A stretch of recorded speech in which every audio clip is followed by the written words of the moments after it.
Independent restaurants don't like the Sysco merger. Chagee is pumping the brakes on expansion. And Shake Shack unveiled big tech upgrades. Hello and welcome to Restaurant Daily, your daily dose of the most important news in the industry from the editors of Restaurant Business and Nation's Restaurant News. I'm RB Executive Editor Lisa Jennings. And I'm NRN Managing Editor Leanne Zinsmeister. The Sysco Restaurant Depot deal should be blocked, or so says the Independent Restaurant Coalition, a group of independent restaurants that formed in 2020. The group came out with a statement opposing the proposed $29 billion deal, saying that it will eliminate a competitor to Sysco that many small operators use. The group believes the deal will reduce competition and that its broadline competitors, U.S. Foods and Performance Food Group, won't be able to match Sysco's acquisition. China-based tea company Chagee has big expansion plans for the U.S., which it has identified as a priority market. Following its May 2025 domestic debut, there are now 9 total Chagee locations open stateside. However, the company is pumping the brakes a bit on the aggressive expansion it has enjoyed in recent years because 2025 was dismal for the company, with revenue falling the equivalent of about $483 million.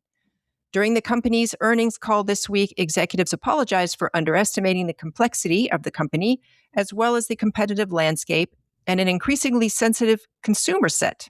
That said, they remain bullish about long-term plans and believe Chagee has the potential to bring the drinking habits of tea into the U.S. market, like Starbucks has been doing with coffee in the Chinese market.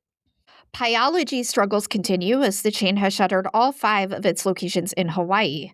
The California-based chain filed for Chapter 11 bankruptcy in November, closing 17 locations ahead of that move and whittling the system down to 45 units.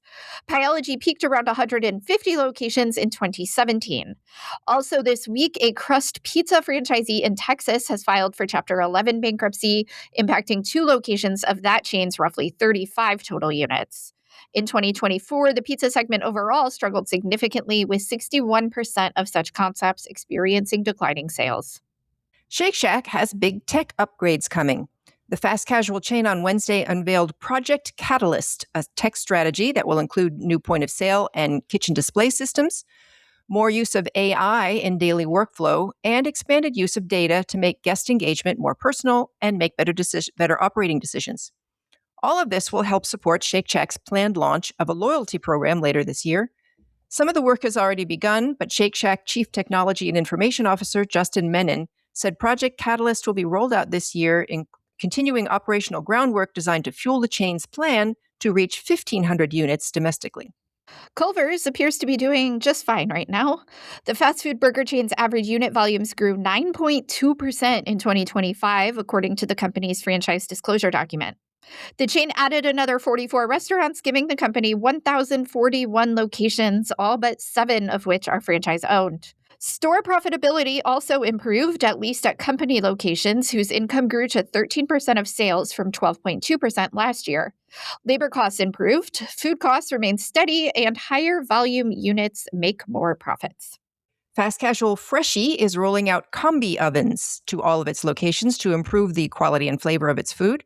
Instead of steaming and holding chicken, vegetables, and other cooked ingredients, the ovens make it possible to roast and grill, resulting in caramelized vegetables and juicier, more tender proteins.